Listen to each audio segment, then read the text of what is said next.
वसुंधरा शक्ती news, आपले हक्काचे news channel. नमस्कार, मी सुप्रिया तोडकर, वसुंधरा शक्ती न्यूज चॅनल मध्ये आपले सहर्ष स्वागत। पाहूया आजच्या ठळक बातम्या। चांदी व्यापारीच्या खुनाच्या गुन्ह्यातील मारेकरांना 12 तासात जेरबंद, स्थानिक गुन्हे अन्वेषण शाखेला यश।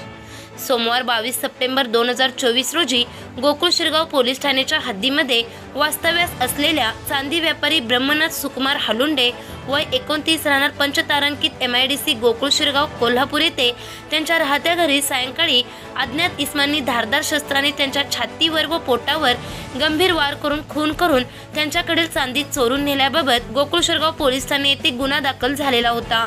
सदर घटनेची माहिती मिळताच पोलीस अधीक्षक महेंद्र पंडित यांनी स्थानिक गुन्हे अन्वेषण शाखेचे पोलीस निरीक्षक रवींद्र कळमकर यांना सूचना दिल्या होत्या। पोलीस निरीक्षक रवींद्र कळमकर यांनी गुन्ह्याच्या ठिकाणी भेट देऊन व माहिती घेऊन स्थानिक गुन्हे अन्वेषण शाखेकडील पोलीस उपनिरीक्षक जालिंदर जाधव यांनी 3 पथक तयार केले व आरोपी निष्पन्न करून ताब्यात घेण्याबाबत सूचना दिलेल्या होत्या। सदर गुन्ह्याचा समांतर तपास सुरू असताना पोलीस निरीक्षक रवींद्र कळमकर यांना व त्यांच्या पथकातील अधिकारी तसेच अंमलदार यांना गोपनीय बातमीदार यांच्यामार्फत माहिती मिळाली की सदर मयत इसम ब्रह्मनाथ सुकुमार हालुंडे व त्याचा लहान भाऊ प्रवीण सुकुमार हालुंडे यांच्यात वडिलोपार्जित मालमत्तेबाबत झालेल्या वाटणीवरून वाद होते। याच संशयाचा धागा तपास पथकाने पकडून तपास सुरू केला। मयत याचा भाऊ प्रवीण सुकुमार हालुंडे याला त्याच्या राहते घरातून ताब्यात घेऊन त्याच्याकडे तपास केला असता त्याने सुरुवातीला उडवाउडवीची उत्तरे देण्यास सुरुवात केली।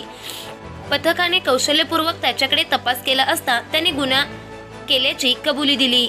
मयत हा घरामध्ये कोणाचेही ऐकत नव्हता व वडिलोपार्जित व्यवसायाची चांदीचे दागिने आपल्याकडेच ठेवून घेत होता। त्याच्याकडे वेळोवेळी मागणी करूनही तो परत देत नव्हता, तसेच तो व्यवसायामध्ये अडथळा निर्माण करत होता वगैरे अशा कारणास्तव त्याचा प्रवीण याचे मनामध्ये राग होता। या कारणास्तव दिनांक 22 सप्टेंबर 2024 रोजी दुपारी प्रवीण व त्याचा मित्र आनंद शिवाजी खेमलापुरे यांनी त्यास ठार मारण्याचे ठरविले।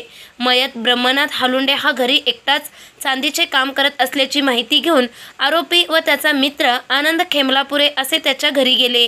तेथे मयत व त्यांच्यात वाद झाला। त्यावेळी आरोपी प्रवीण याने त्याचे भावाला पकडून ठेवले।